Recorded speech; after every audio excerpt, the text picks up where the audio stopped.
Hi, how's it going? This is Resident of Colorwood for YouTube, back with another Dark Shadows video for you guys and gals. I'm here to give my reaction review to episode 68.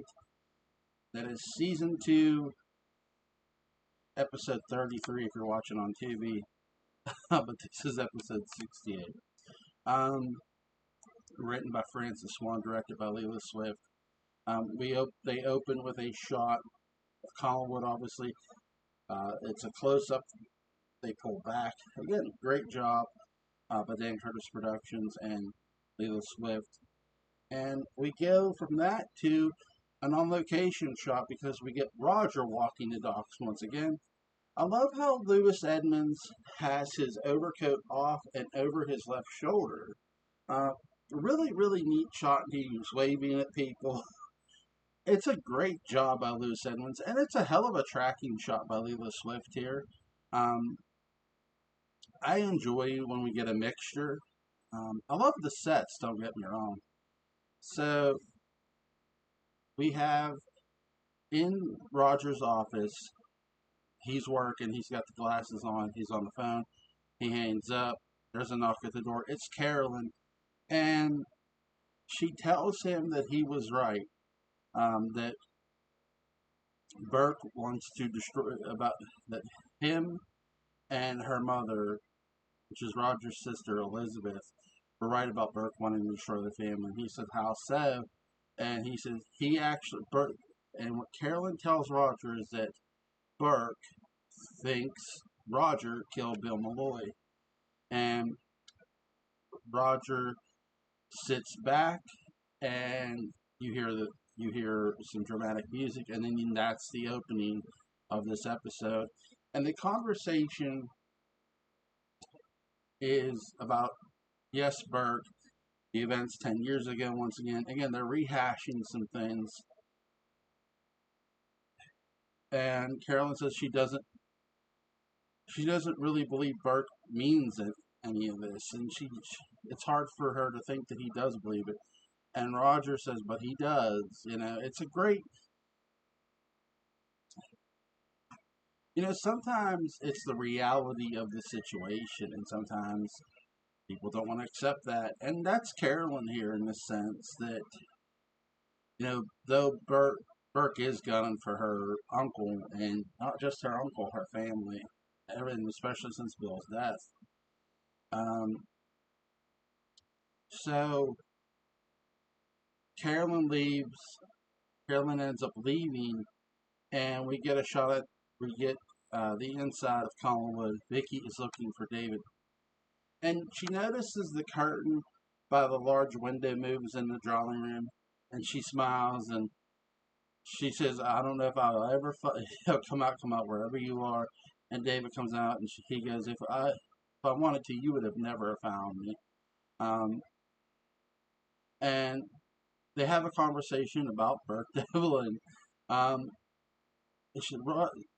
David asks, um, David is having a conversation that, does Vicky like Burke? Yeah, she says yes. And, you know, but they also have this conversation about David's mother. And I love this episode for this. That he talks about how his mother and his dad would fight about Burke Devlin. Um, and Vicky is listening to him, and there's going to be more of this later on, and that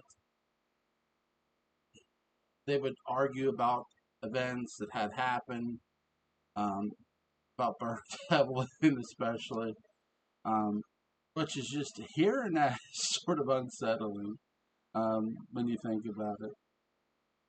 But hey, it's part of the show, right? Um, I do like how you're getting some. I love how you're getting the mention of David's mother because we haven't had a mention of David's mother in some time from an episode standpoint. Um, I mean, again, it's a character that when she debuts is, I'll get there. You know, I'll save that thought for when we get there. We get Sheriff George Patterson visiting Roger at work, and I love what Dana Elker says here. Um, Dana Elker says, you know, uh, about Bill Malloy's murder, and he uses those words. Um, he thinks that Burke thinks you're responsible for Bill Malloy's murder. And the way that Patterson words that to me is confirming Patterson has, in his mind, has rolled some murder. Because you could word that other ways. He could say, you know, I don't know what this is yet, but Burke thinks you murdered Bill. You know that, but the way that's not exactly what gets said. What gets said is he thinks you're responsible for Bill Malloy's murder, um, and I find that really a hell of a statement. Because it lets you know where the sheriff suspects something is going on. He's just not sure what, and he needs to investigate this further without people realizing it. Um, so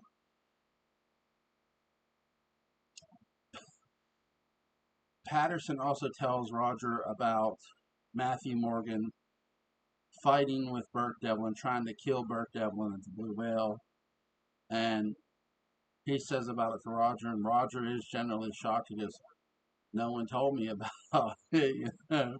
So he tells Sheriff Patterson, and it goes, well, what I love what I love what Roger says is, you know, if I'm gonna have somebody kill Burke Devlin, it's gonna be someone a lot more competent than Matthew Morgan, someone a lot more assured than Matthew Morgan. That that really impresses me about as much as anything, and I love how Sheriff Brackett, uh, or sorry, no Sheriff Brackett, Patterson. I'm thinking of Halloween. Sheriff Patterson gets up Dana Elker's character, and he walks towards the door. Then he turns around and goes, "Did you have someone in mind?" He said, "For what? For to kill Burke Devlin?" "No, I'd much rather do it myself, if I had the opportunity, you know." And Sheriff's like, "I thought you'd say that," and walks out. I'm thinking, damn, this here is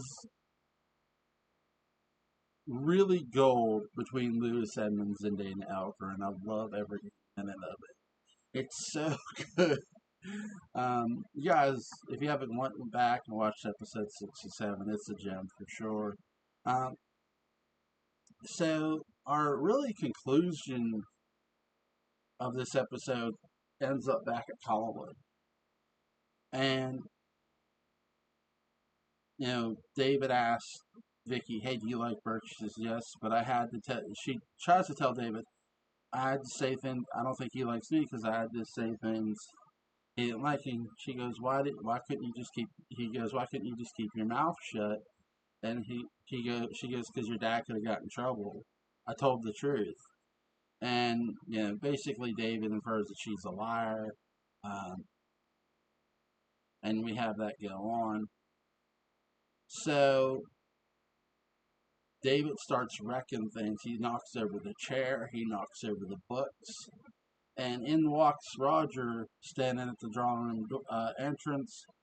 He looks at David and David says, "You just take her side." He goes, "How can I take anyone's side? I don't know what it's about. I just want to know what happened." And he says, "Hazel just gave up on me." He runs away. And Vicky tries to go after him. Roger stops him. And Roger wants to take Vicky out to dinner, out on the town, for what he did, for what she did. And Vicky goes upstairs and gets ready. um, it's a really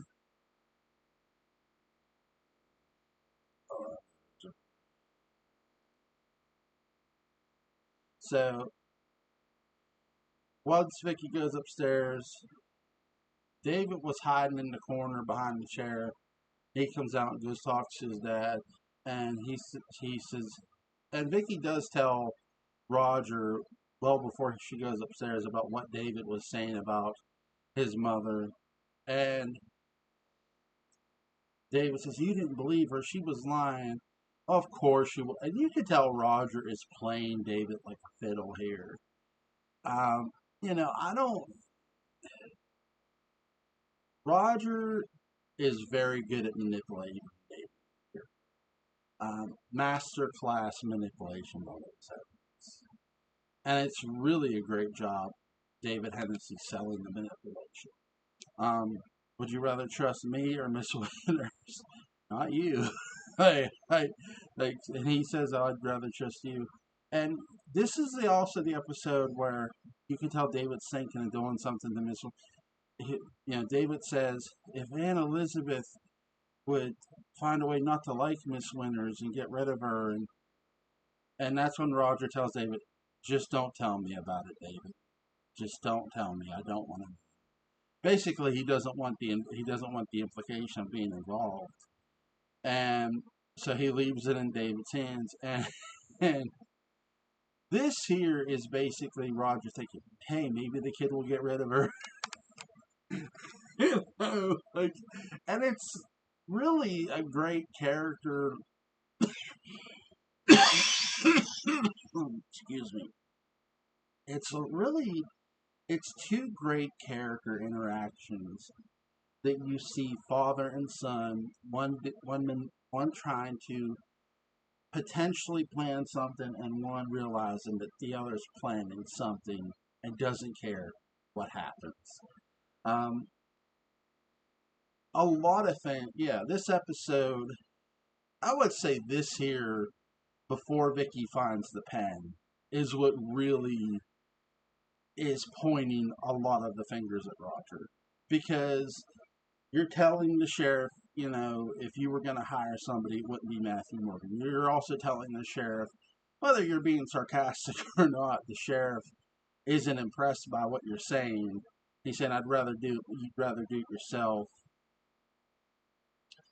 And you could also tell in an earlier episode, Dana Elker finds Roger and Sam's story too convenient. Doesn't say it, but his facial features sort of sell it.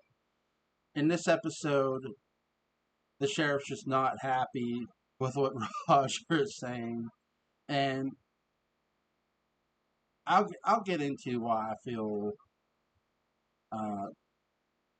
the sheriff lies, but because it's a hell of an episode. Um, just not this. It doesn't happen in this episode. The official ruling doesn't come till later. Um, so by the end of this episode, Vicky comes back down. Uh, you have a lot of other things go on. Carolyn has come back, and she's gonna go change her dress. She says, "I think I'll have dinner at the end of the day." She's happy.